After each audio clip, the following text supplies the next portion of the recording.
Dans l'actualité de ce jour également, 2 membres du gouvernement de la transition à l'Université des sciences et techniques de Massoukou.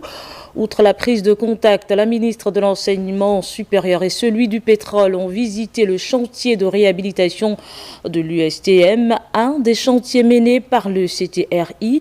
Détail explication avec Guy Mandjoupa, Sangouetaba et Mejoël Adjaï. Sa prise de contact dans le bassin universitaire du Haut-Ogooué, la ministre de l'Enseignement supérieur l'a entamée par l'Université des sciences et techniques de Massoukou, en compagnie de son homologue du pétrole. Les 2 membres du gouvernement ont fait le tour pour s'assurer de la qualité des travaux réalisés dans le cadre de la réhabilitation de l'USTM.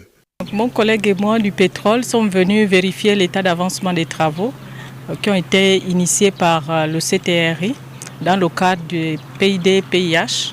Nous sommes tout à fait satisfaits de l'avancement des travaux. Les bâtiments ont été déjà pour la plupart occupés dans le cadre du campus par les étudiants. Le restaurant universitaire est fonctionnel, même s'il manque encore quelques équipements. Ce que nous devons retenir, c'est qu'il y a une volonté des entreprises d'avancer les travaux, de pouvoir les terminer. Également satisfait, le ministre du pétrole. C'est son département qui finance les travaux dans le cadre des fonds PID-PIH. Par rapport à la première visite que nous avions faite ici avec le Premier ministre, on peut dire que les travaux ont quand même beaucoup avancé. Pour nous qui sommes en bout de chaîne en tant que financiers, on est quand même rassurés de la destination des fonds et de l'utilisation qui en a été faite. Arrivée presque à terme, la phase de réfection touche l'ensemble des compartiments du campus de Mbaya. La première phase qui concerne l'étanchéité est finie à 100%, même s'il reste quelques réserves qui peuvent revoir ce pourcentage à la baisse. Ensuite, il y a des travaux de second corps d'État qui est aussi avancé à plus de 96%. On vient d'engager la 3e phase qui consiste à réaliser des oublis, des travaux complémentaires, mais aussi à réaliser le bâtiment de faculté de médecine. Dans la suite, on prévoit s'étendre dans l'approvisionnement du matériel pédagogique, les tables bancs, etc. et la poursuite des voiries également. Exactement 1 mois après son entrée au gouvernement, Marcel Ibinga Itita, pour ce premier contact, ira également à la découverte de toutes les autres institutions de son département ministériel basé dans le Haut-Ogooué. Dans l'actualité de ce jour également, le ministre du Pétrole, Marcel Abeke, a reçu l'ambassadeur de France au Gabon, avec qui ils ont abordé les perspectives de développement impliquant les opérateurs français dans l'industrie pétrolière nationale. Détail explication avec Laris Calor et Bertha Osaga.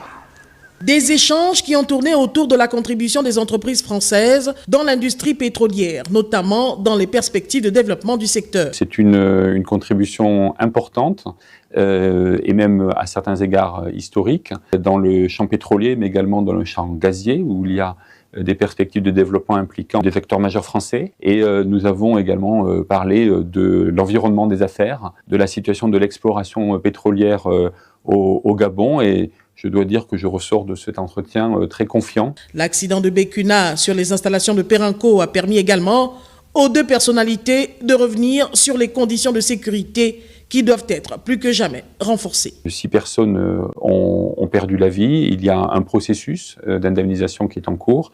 Nous souhaitons qu'il aille à son terme pour que les familles soient justement indemnisées et pour que leur douleur, qui est incommensurable, puisse être apaisée.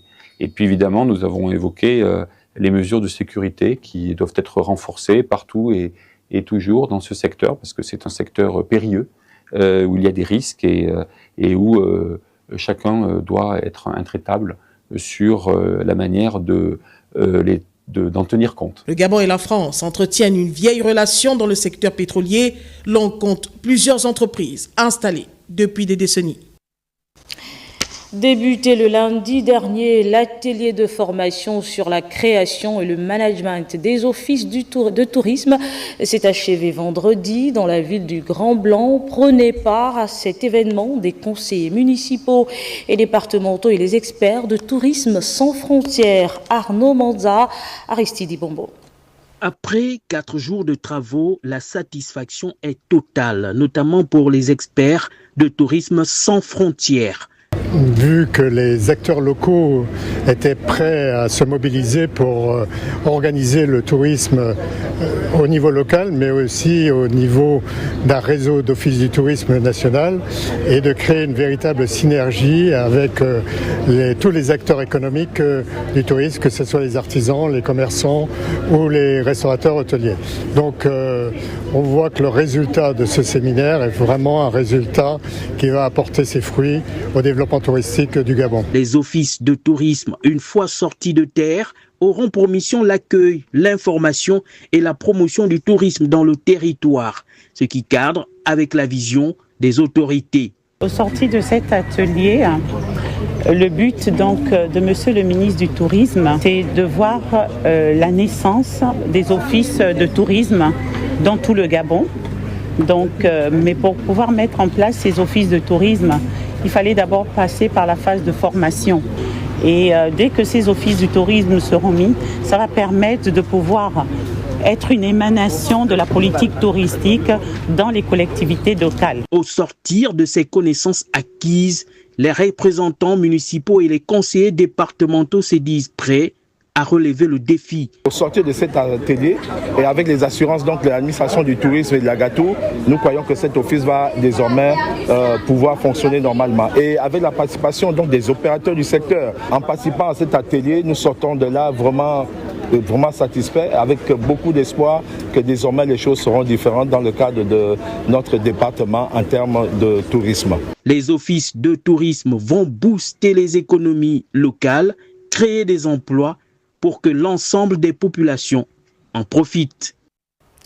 On reste à l'intérieur du pays, cap sur la province de l'Ogooué-Maritime. En déplacement dans cette province, la ministre de la Pêche et de la Mer, Cyrielle Zora-Kassa, a entamé sa visite par une rencontre avec les autorités locales. Ensuite, elle s'est rendue au Cap Lopez, où elle s'est entretenue avec une coopérative de pêcheurs. Claude Sage, Boussougou Matomba pour le point. C'est à Port-Gentil, au cœur de l'Ogooué-Maritime, que la ministre de la Pêche et de la Mer arrive ce jour. Cyrielle Zora-Kassa s'est d'abord rendue auprès des autorités locales avant de rejoindre la coopérative Benodou, active depuis 2017. Occasion de constater les conditions de travail et échanger directement avec les artisans pêcheurs. Nous avons entretenu sur plusieurs points, à savoir la pêche ici au Cap, qui ne nous arrange plus depuis la mise en place du parc marin et réserve aquatique qui est mis en place depuis 2017.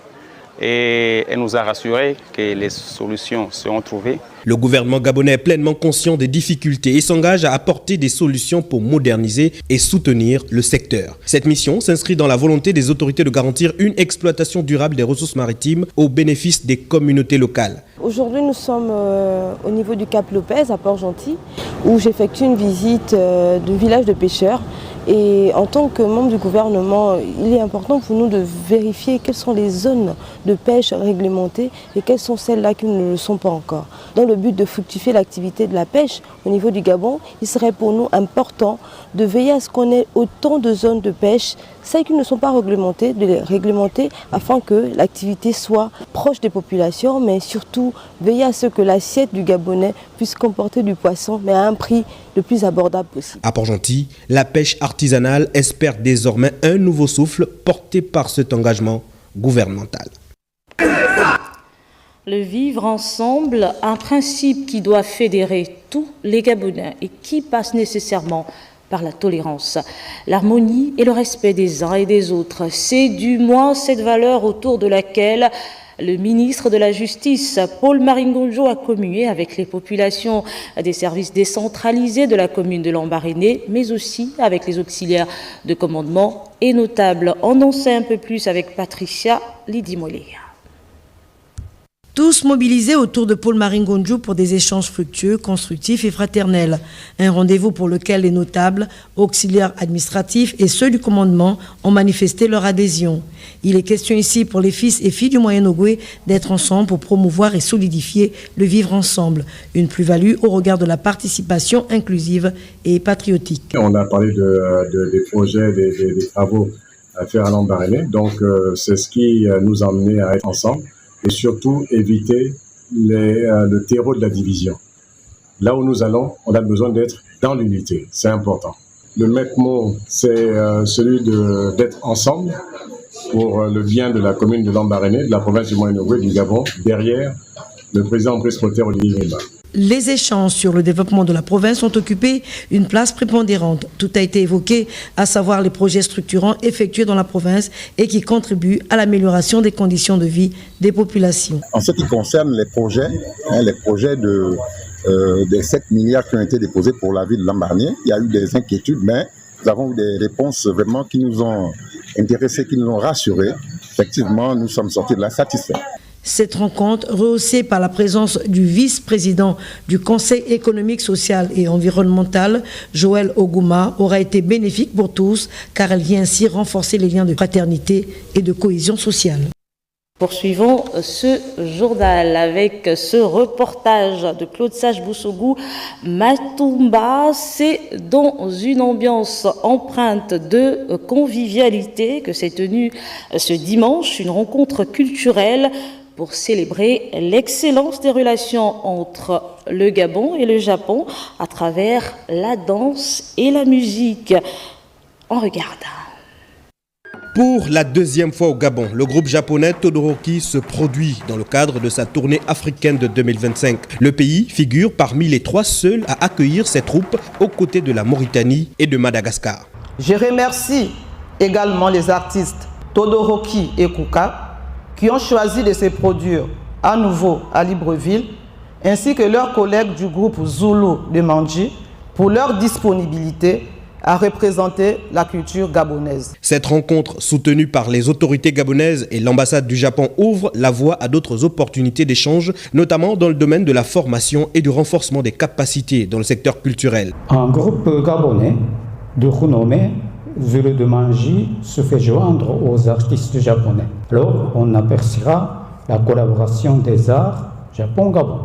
Au-delà des rythmes et des pas de danse, cette rencontre culturelle rappelle que l'art dans sa diversité est un langage universel qui rapproche les peuples.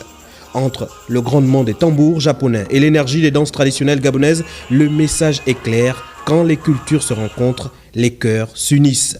Cette approche est fortement soutenue par le président de la République gabonaise, chef de l'État, son Excellence le général de brigade Brice Clotaire Oligui Nguema, ainsi que le Premier ministre, chef du gouvernement de la transition, M.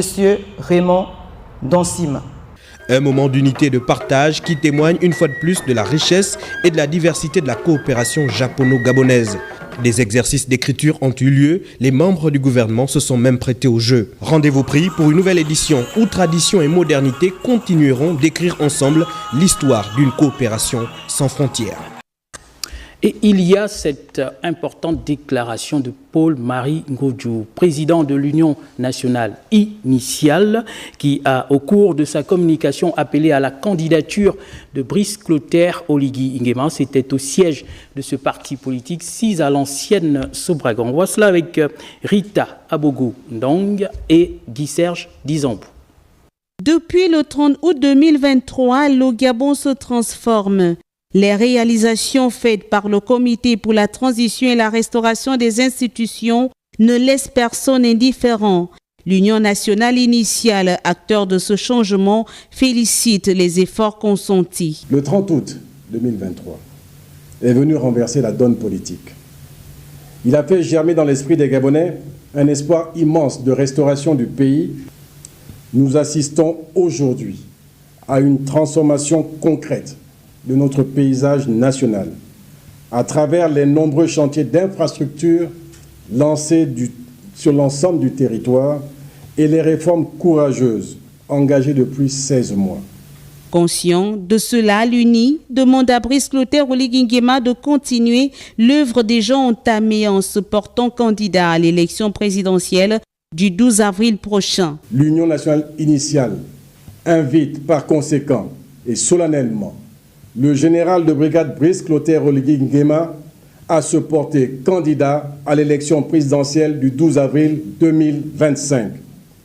Nous sommes prêts à nous engager à vos côtés, Monsieur le Président, pour poursuivre cette noble mission et nous assurer que le progrès engagé depuis le 30 août 2023 se transforme en un héritage durable qui fera rayonner le Gabon de mille feux sur la scène mondiale. L'Union nationale initiale reste dans l'attente en espérant que son appel trouvera satisfaction.